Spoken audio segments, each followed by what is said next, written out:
आज हम लोग पढ़ेंगे गॉस की प्रमेय।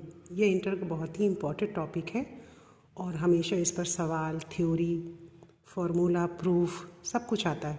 और गॉस की प्रमेय के अनुप्रयोग यानी एप्लीकेशंस भी बहुत ज़्यादा आते हैं, सवाल भी आते हैं, थ्योरी भी आती है।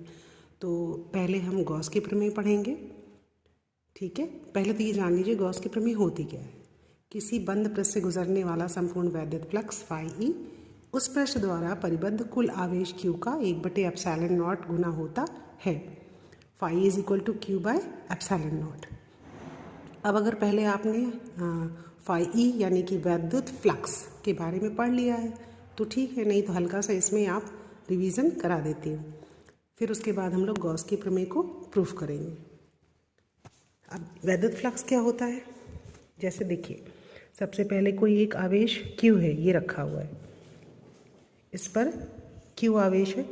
तो आवेश, इस आवेश के चारों ओर एक क्षेत्र, ऐसा क्षेत्र होगा जिसमें भी आप किसी भी जो है अन्य चार्ज को लेकर के आओगे या फिर कोई अन्य जो है बॉडी लेकर के आओगे तो उसमें भी वह वैद्युत क्षेत्र उससे गुजरेगा। यानी कि वैद्युत क्षेत्र होता क्या है, इस आवेश के चारों ओर हम एक काल्पनिक रेखाएं खींच लेते हैं, ये इस तरीके की रेखाएं खींच लेते हैं, ये हमारी वैद्युत क्षेत्र की दिशा को बताती हैं।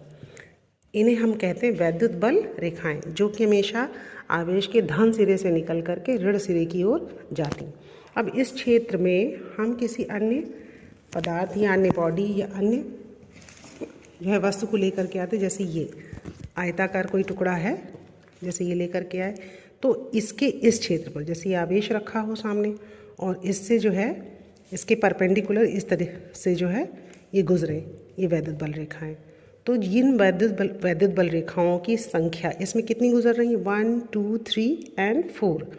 यानी कि इस आयताकार टुकड़े से जो भी वैद्युत बल रेखाएं गुजर रही हैं यही वैद्युत फ्लक्स है। सबसे सिंपल तरीका है ये समझने का।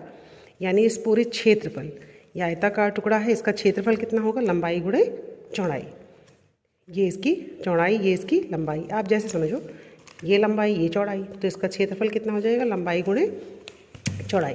तो इस क्षेत्रफल से अगर ये 4 बल रेखाएं गुजर रही हैं तो इसका जो है वैद्युत फ्लक्स कितना हो जाएगा, ये 4 वैद्युत बल रेखाओं की संख्या ही, इसके क्षेत्रफल से गुजरने वाली वैद्युत बल रेखाओं की संख्या ही इसका वैद्युत फ्लक्स है, ठीक है। अब इसी तरीके से ये आपका ये स्फेयर है, आपका ये स्फेयर है, ये स्फेयर, इसमें क्या है, क्षेत्रफल भी है, आयतन भी है। इसका क्षेत्रफल कितना होगा, 4πr²। कोई भी सॉलिड, कोई भी बॉल है, उस बॉल का ये वृत्त होगा, जैसे कि आप ये ऐसे समझ सकते हो, ये वृत्त है, ये 2D है, ठीक है, ये 2 डायमेंशनल है, ये 2 डायमेंशनल है। इनमें सिर्फ क्षेत्रफल होगा, ठीक है ना। इसका क्षेत्रफल लंबाई गुणे चौड़ाई, इसका क्षेत्रफल πr², ठीक है। अब उसी तरीके से ये बॉल है, ये बॉल 3D है, इसमें आयतन भी होगा। इसमें जितनी हवा भरी होगी उस वो हवा जो है, हवा का जो आयतन होगा वो इस बॉल के आयतन के बराबर होगा। और इसका क्षेत्रफल कितना होगा, 4πr², और आयतन कितना होगा, 4/3πr³। जो भी इसका ये हो गया आयतन इसका, ठीक है। ये बॉल का, कोई भी गोले का जो उसकी त्रिज्या होगी, मान लो ये त्रिज्या r है। आपकी फुटबॉल, बॉल जो भी होती हैं वो आपकी 3D होती है, 3 डायमेंशनल, त्रिविमीय, उसमें आयतन होता है और क्षेत्रफल इसका हो गया 4πr²। यानी अब ये हम इसको रखें तो ये देखिए, अगर वैद्युत क्षेत्र की दिशा इधर है और इसमें क्षेत्रफल की दिशा भी इस तरफ है, परपेंडिकुलर, ठीक है।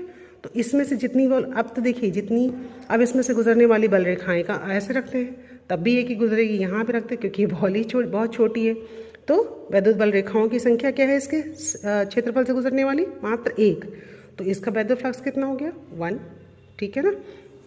इस तरीके से यानी कि किसी भी पृष्ठ से गुजरने वाला संपूर्ण वैद्युत फ्लक्स, उसमें गुजरने वाली वैद्युत बल रेखाओं की संख्या की माप होती है, ठीक है ना।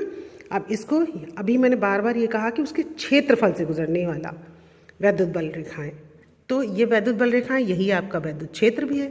ठीक, तो इस तरीके से आप वैद्युत फ्लक्स को परिभाषित कर सकते हो। Phi E is equal to E vector dot D A vector. D A अगर किसी भी पृष्ठ का छोटा सा क्षेत्रफल अगर आप ले लो, अगर क्षेत्रफल की दिशा आप बदलते हो, वैसे तो क्षेत्रफल एक अदिश राशि होती है, लेकिन यहाँ पर सदिश में लिया गया है क्योंकि इसकी अभी देखिए क्षेत्रफल इस तरीके से है। अब अगर आप ऐसे कर देते हो तो क्षेत्रफल बदल जाएगा, गुजरने वाला क्षेत्रफल जिससे आपकी वैद्युत बल रेखाएं गुजर रही हैं। ठीक है, अगर एंगल में चेंज कर देते हो, एंगल में रख देते हो तो भी क्षेत्रफल बदल जाएगा। तो ये यानी कि इससे गुजरने जितने से वैद्युत बल रेखाएं गुजर रही वो क्षेत्रफल बदल जाएगा। यानी कि यहाँ पर वैद्युत फ्लक्स जो है दो सदिश राशियों का अदिश गुणन है। वैद्युत फ्लक्स आपका जो है एक अदिश राशि है। ये वैद्युत क्षेत्र आपकी सदिश में लिया गया है, वैद्युत क्षेत्रफल आपका सदिश में लिया गया है। तो आपने फर्स्ट ईयर में पढ़ा होगा कि दो सदिश राशियों का अदिश गुणन क्या होता है, E vector dot D A vector is equal to E D A cos theta. ठीक है, ये है ना, ये हो गया वैद्युत फ्लक्स। अब चूंकि वैद्युत क्षेत्र की दिशा भी यही है और क्षेत्रफल की दिशा भी सेम है, तो दोनों का थीटा कोण कितना हो गया, 0 डिग्री, और कॉस 0 डिग्री की वैल्यू होती है 1। दोनों के बीच का कोण हो गया 0 डिग्री और कॉस 0 डिग्री की वैल्यू 1। तो यहाँ पर अगर हम ई डी ए कॉस 0 डिग्री, ये हो गया आपका ई डी ए। अब देखिए डी ए क्या है, बहुत ही स्मॉल पार्ट है, बहुत ही अल्पांश है। यानी कि अगर ये गोला लिया है हमने तो इस गोले का बहुत छोटा सा हिस्सा है, छोटे छोटे। अब ये तो हाँ, यहाँ तो मैंने 3 ही 4 रेखाएं दिखाई हैं वैद्युत बल रेखाएं, लेकिन बहुत सारी गुजरेंगी इससे।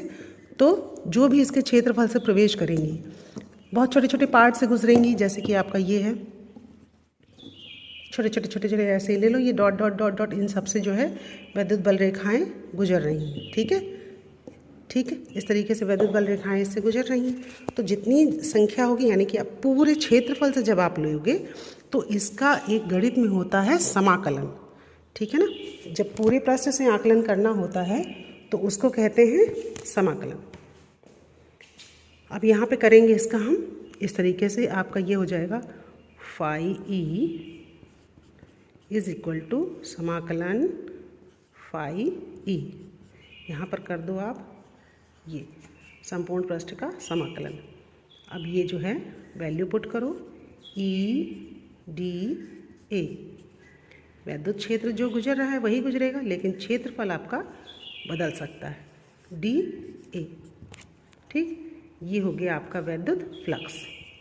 अब समाकलन में अब ये अगर आप किसी भी रेक्टेंगुलर शेप से गुजार रहे हो तो इस पूरे ई डी ए की वैल्यू कितनी हो जाएगी, लंबाई गुणे चौड़ाई। अगर गोले से गुजार रहे हो तो 4 पाई आर स्क्वायर। ठीक है, यानी कि जो बदलेगा वो आपका ये क्षेत्रफल बदलेगा। तो आपका वैद्युत फ्लक्स क्या होता है, किसी भी बंद पृष्ठ से गुजरने वाली कुल वैद्युत बल रेखाएं या किसी भी पृष्ठ से गुजरने वाली कुल वैद्युत बल रेखाओं की संख्या की माप ही आपकी हो गई वैद्युत flux. Phi E is equal to E समाकलन डी ए। आप इस फॉर्म में भी परिभाषित कर सकते हो, ई vector dot D A vector. D A vector दोनों की दिशा सेम है इसलिए कोण 0 डिग्री हो जाएगा, और ई डी ए ये भी। फिर उसके बाद संपूर्ण समाकलन करेंगे उस पृष्ठ का तो ई डी ए हो जाएगा। ये हो गया आपका वैद्युत फ्लक्स। इसके बाद अब मैं बताऊंगी गॉस की प्रमेय प्रूफ करना अगले वीडियो में।